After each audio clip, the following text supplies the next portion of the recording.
Good morning, children. Let's go ahead with the story, The Enemy. Now, the main character is Dr. Sadao. He's a doctor and a soldier who is his enemy is washed ashore. The soldier is American, the doctor is Japanese. Now he is washed ashore and the doctor comes across this soldier who is on the seashore lying there bleeding. He packs his wound with the sea moss, and that sea moss which was stewed, what does stewed mean? That was sprayed or scattered over the beach. And the man was moaning with pain. It was quite painful. The gunshot, the injury that he had, that was quite painful, and in his stupor, he was unconscious. And in his stupor, the condition where he would not realize what was happening around, in that condition he was there, condition of unconsciousness, but he did not awaken. So he was moaning with pain, he was crying with pain. And here what he had done, he had packed the wound with the sea moss. The best thing that we could do would be to put him back in the sea. See, now here Sadao thinks that it's better put him back in the sea. If he survives, fine. If he doesn't survive, then also fine. Because they are in dilemma. What is the dilemma? If they give shelter to him, if they harbor him, then what's going to happen? They will be killed.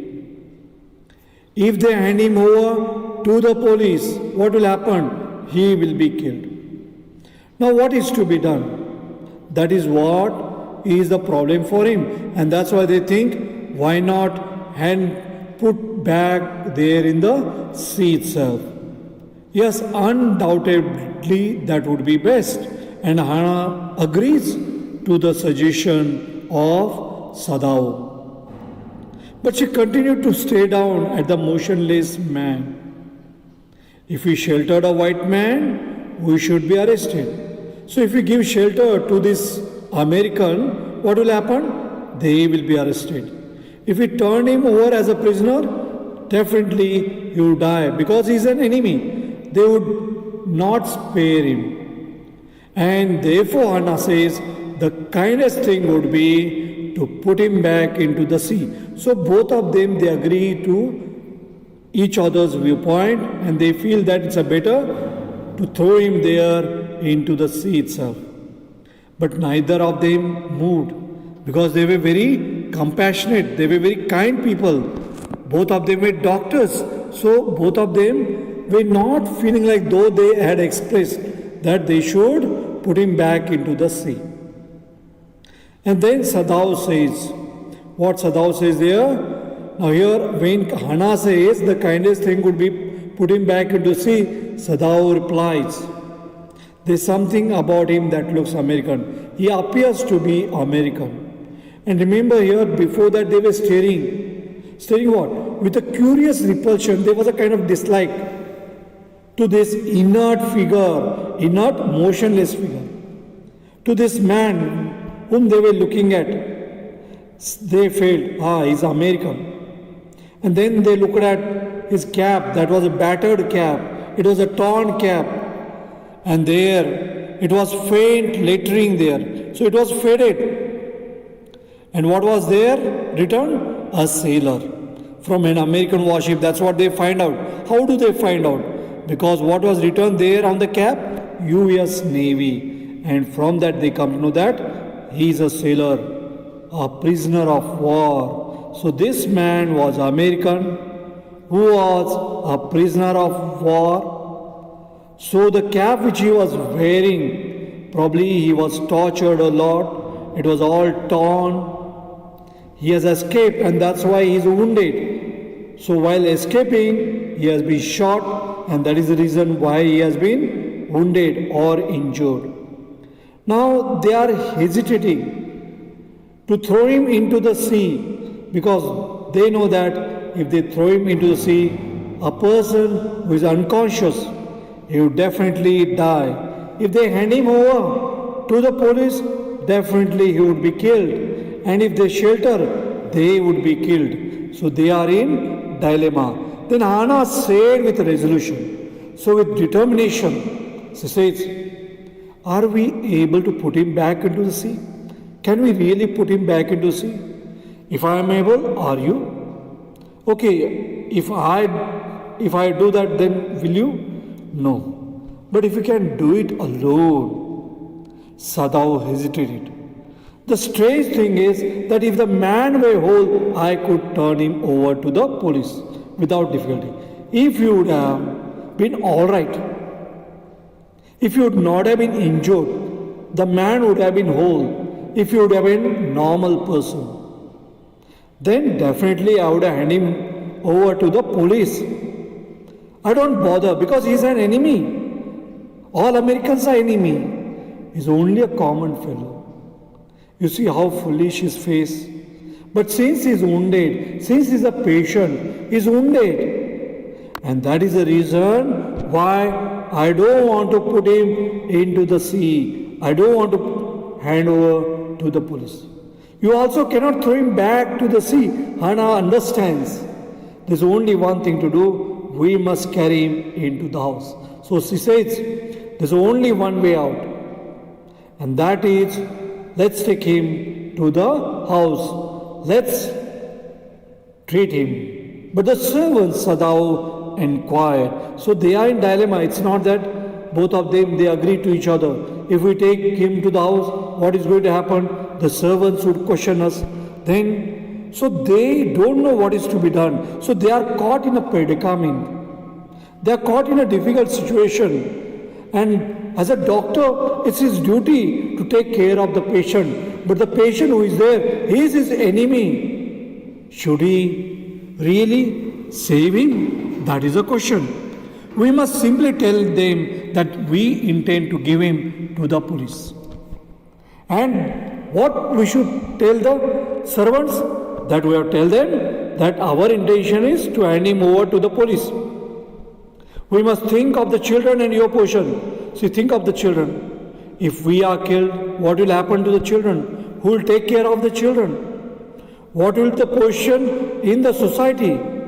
It would endanger all of us if we did not give this man over as a prisoner of war. So only one way out is hand him over to the police.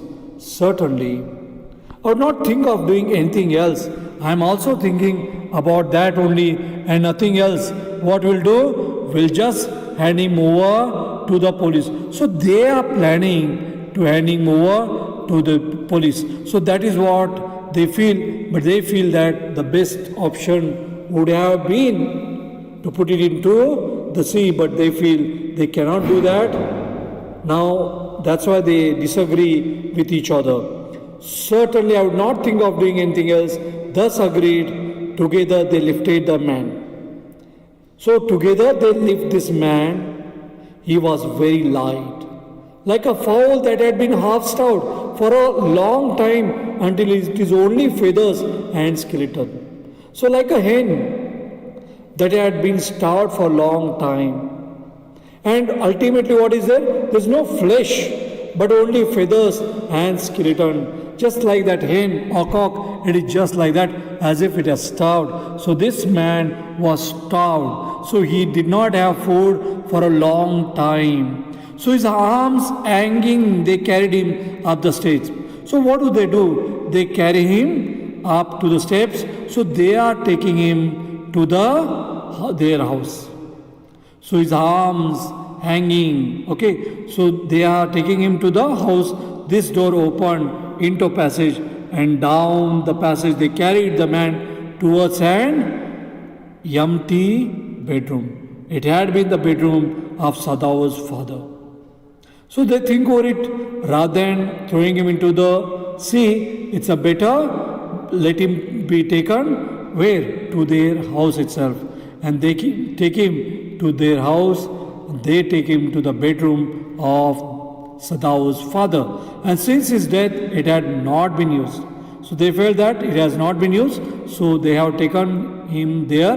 And remember, he is unconscious. Since his death, it had not been used. They laid the man on the deeply matted floor. Everything here had been Japanese. So here they tell about Sadao's father was a very traditional man, was very proud being Japanese, and everything whatever he kept, they were all Japanese things. Who would never in his own home sit on a chair or sleep in a foreign bed. So he hated all foreign things. And he always liked whatever is Japanese. So here the writer is describing the room. So whatever that were there inside, that were all those things Japanese, because Sadao's father disliked foreign things. So Hana went to the cupboard in the wall and took a soft quilt. So she removes that quilt. So she can cover him with that quilt. She resisted putting it on the injured man. She was a bit reluctant, but ultimately what she has done, she has put. So here, Anna went to the wall cupboard, and what she has done, she has removed that quilt. She hesitated. The quilt was covered with flowered silk, and the lining was pure white silk. And in distress, she says, what does she say? She says, he's so dirty. He's very dirty. Sadao said that the man had to be washed. So he's very dirty, he had better be washed. So that is what his suggestion. If you will fetch hot water, I'll wash him. And if you will fetch hot water, if you get the hot water, I'll wash him. I cannot bear for you to touch him. We shall have to tell the servants he's there. So don't wash, I will tell the servants, I will tell Yumi now. She can leave the children for a few minutes and she can wash him. So here she feels that she can tell Yumi and Yumi will wash. But does Yumi do that? He will die unless he is operated on. Only one way out is he has to be operated. The question is whether he will not die anyway. And now Hana cries out in fear, don't try to save him. So she says, don't save him. What if he should live? What if he should live? Die? Now see, both of them, they are arguing now. Now Hana doesn't want him to survive. Now Sadao is thinking as a doctor, what is his duty? So he is in dilemma. They really don't know what is to be done. So Sadao here comments, if the man was not operated, if they don't operate upon him, he will definitely die. And then immediately she says, Hana says, don't try to save him. Don't go for any surgery. So what if he should die?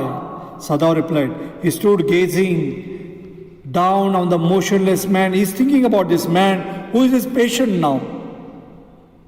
Should we not take care of him? Then this man must have extraordinary vitality. He was shot. He was badly injured. He had a lot of energy, vitality, had a lot of energy, or he would have been dead by now, because he was bleeding profusely for a long time. But then he was very young, perhaps not at 25. So here is a very young man, a man very energetic. Will die from the operation? Yes. So he may die during the operation also. So that Hana considered this doubtfully. And when she did not answer, Sadao turned away. And Sadao goes away there. At any rate, something must be done. So she was just pondering, Hana was pondering about the possibility. So what is to be done? And here they were thinking over that. At any rate, something must be done. That's what Sadao says. And first he must be washed. He went quickly. So he leaves. So something has to be done with the injured man irrespective of the result. If he dies, fine. The first thing what we have to do is we have to wash him. That's what he says. As he walked out of the room, Hannah followed him. She did not want to remain in the room when he was all alone there with this white-skinned man. Since she had left America, he was the first white man whom she had come across. She had no contact with the Americans whom she had met as they were her enemies. This injured man was also an enemy. And he was a threat to them. He was a menace. He was a danger to them, whether living or dead.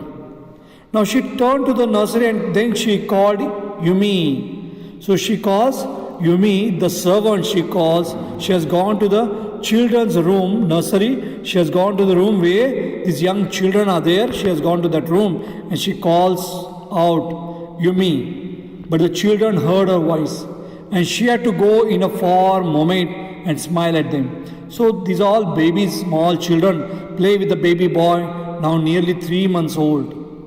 Oh, the baby's soft black hair, she motioned with her mouth. Yumi, come with me. I'll put the baby to bed, Yumi replied. It's ready. She went with Yumi into the bedroom next to the nursery. And who is there in the bedroom? This injured man, American, is there in the bedroom and stood with the boy in her arms while Yumi spread the sleeping quilts on the floor and laid the baby between them. Then Hannah led the way quickly and softly to the kitchen. The two servants were frightened at what their master had just told them. Now these two servants were very much scared when they came to know that their master had given shelter to their enemy, the American, the old gardener. So now let's see the kind of resistance by these workers, by these servants, who was also a house servant, pulled a few hairs on his upper lip. The master ought not to heal the wound of this white man. The master should not do that. He said bluntly to Hannah, he said very roughly to Hannah, the white man ought to die. He must die. First he was shot. See how superstitious he is. Now let's see his superstition. First he was shot. God wants that to be dead. The sea caught him, wounded him with the rocks. So spiky rocks. So he was badly injured because of the rocks. If the master heals what the gun did and what the sea did, they will take revenge on us. The sea will take the revenge. The gun will take the revenge. The destiny will take the revenge. Is the fate to die? He should die. I will tell him what you say. Hannah replied courteously. So with courtesy, she says, I will tell. Will not try to save. But herself, she was also frightened. She was also scared. Although she was not superstitious as the old man was. So we can see here lot of resistance from all those servants who were there in the house. Thank you. We'll stop with this and we'll continue the story next day. Goodbye.